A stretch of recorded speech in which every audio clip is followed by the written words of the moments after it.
अस्सलाम वालेकुम। आज हम बात करेंगे पाकिस्तानी सियासतदानों की जो ड्रामाबाजियां हैं उसके ऊपर। बीइंग ए सियासतदान, बतौर कौम हम लोग किस तरह की हरकतों का शिकार होते हैं। कभी फैसल वावड़ा जूता लेके टॉक शो में पहुंच आते हैं, उनको फेम चाहिए। क्योंकि इससे कबल भी कराची में आपने देखा होगा कि एक बार रेंजर्स ऑपरेशन कर रहे थे, जब कराची के सफार थाने के ऊपर हमला हुआ तो उनको चाहिए थी तशहीर, पब्लिसिटी, वही पब्लिसिटी जो आप लोग भी देखना चाहते हैं, और इसीलिए सियासतदान ऐसी हरकतें करते हैं। कभी फवाद चौधरी किसी सहाफ़ी को, किसी दूसरे सहाफ़ी को थप्पड़ मारते हैं। कभी शेख रशीद जब कुछ नहीं बन पाता, जब पेशन गोइयाँ गलत साबित होती हैं तो उसका बोझ जो है वो कौम के ऊपर डाल दिया जाता है। आज क्या वाक़या पेश आया कि हैरानकुन बात के किसी दौर में तो आप इन चीज़ों को छुपा सकते थे, चूँकि मीडिया नहीं था, कैमरा नहीं था, मोबाइल नहीं होते थे, इंटरनेट की सहूलियात मौजूद नहीं थी। तो आज क्या वजह है कि जब ये लोग गलत बयानी, फ्रॉड, चक्कर, झूठ, ये सारा कुछ करते हैं तो वो एक कैमरे की आंख में महफूज हो जाते हैं, जो कि पाकिस्तानी सियासतदानों की और हुकूमत की खूबी खामियां बयान करती हैं। फिरदौस आशिक अवान सियालकोट में एक ऐसी जगह के ऊपर, अस्पताल जिसको कहते हैं, वहाँ पे गई और उन्होंने खून का अतिया देने की कोशिश की। और ये एक ऐसा खून का अतिया था, एक ऐसी ड्रामाबाजी थी। ये मेरे साथ जब मैं गुफ्तगू कर रहा हूँ तो आप इस वीडियो को देखेंगे।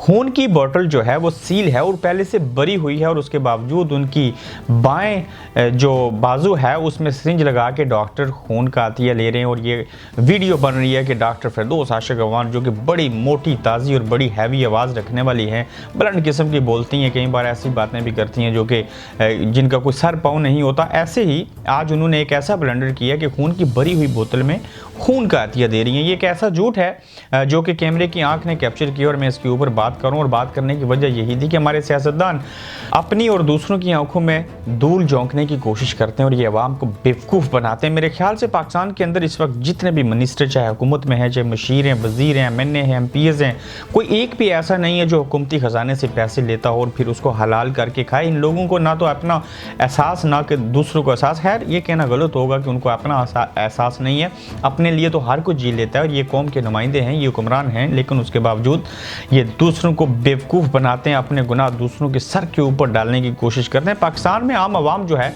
वो यही चीज़ें देखना चाहती है जिसके ऊपर मैं बात करना चाहता हूँ। चूँकि हमारी तरबियत, हमारा माहौल, हमारी सोसाइटी ऐसी बन चुकी है, हमारे मीडिया ने, हमारे सोशल मीडिया ने हमें ऐसा बना दिया है कि हम इस तरह की बातें देखें जो कंट्रोवर्शियल हों, जो इस तरह की चीज़ें हों। लेकिन उसी के साथ साथ हमारे जो सियासतदान हैं वो भी आवाम को कुछ ऐसा ही दिखाने की कोशिश करते हैं, इंप्रेस करने की कोशिश करते हैं, और वो भी झूठी बातों की वजह से। आखिर ये ऐसे क्यों होता है? क्या बीइंग ए कौम, बीइंग ए नेशन, हम लोग जो हैं वो इस तरह से अखलाकी इक़दार जो हैं वो भूल चुके हैं, हमारे अंदर से एहसास मर गया। यकीनन कुछ ऐसे ही हालात हमें देखने को मिल रहे हैं जिसकी वजह से हम समझते हैं कि हम खुद भी बेवकूफ़ हैं और दूसरे को भी बेवकूफ़ बना लेंगे। हम अपनी रोज़मर्रा ज़िंदगी में, मैंने चंद पॉइंट्स देखे तो मैंने सोचा कि क्या वजह है कि दूध में पानी की मिलावट होती है, शहद में शीरे की मिलावट होती है, घी के अंदर केमिकल, मुर्गियों की अंतड़ियाँ उसमें होती हैं, हल्दी में मसनूई रंग डाल दिया जाता है, सुर्ख मिर्चों में ईंटों का बुरा भर दिया जाता है, जूस में जाली रंग और दीगर फ्लेवर डाल दिए जाते हैं, चाय की पत्ती में चने के छिलके होते हैं,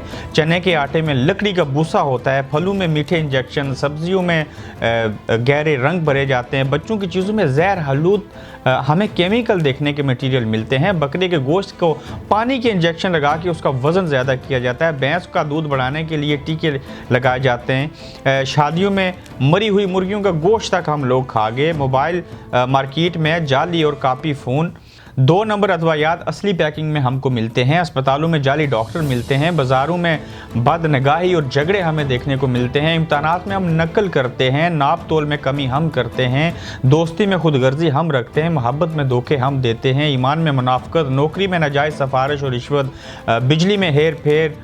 मतलब कि किस तरह की कोई ऐसी चीज़ है नहीं है जो हम लोग जिसको नेगेटिव तर्ज में करने की कोशिश नहीं करते। वहीं पे जहाँ पे हम बतौर कौम, बतौर अवाम हम देखें तो हमारे अंदर बेशुमार ऐसी छोटी छोटी चीज़ें हमारे नज़दीक होती हैं, लेकिन उनको ओवरऑल देखा जाए तो ये बहुत बड़े जुर्म होते हैं, बड़ी बुराइयां होती हैं जिनको हम नज़रअंदाज करते हैं। फिरदौस आशिक अवान जो कि हमारी इंफॉर्मेशन मिनिस्टर हैं, उन्होंने जो ये कारनामा अंजाम दिया, इसकी वजह से सोचा कि आपको ये दिखाऊं कि हमारे अवाम जो हैं उनको किस तरह से पाकिस्तानी सियासतदान बेवकूफ़ बनाते हैं, और क्या ये बेवकूफ़ बनाने का और फेम हासिल करने का और झूठी शोहरत लेने का ये सिलसिला कब तक चलता रहेगा। ये उस वक्त तक चलता रहेगा जब तक आप लोग इन चीज़ों को पसंद करेंगे, उसके ऊपर अपनी राय देंगे, आंखें बंद करके लीडरों को फॉलो करेंगे।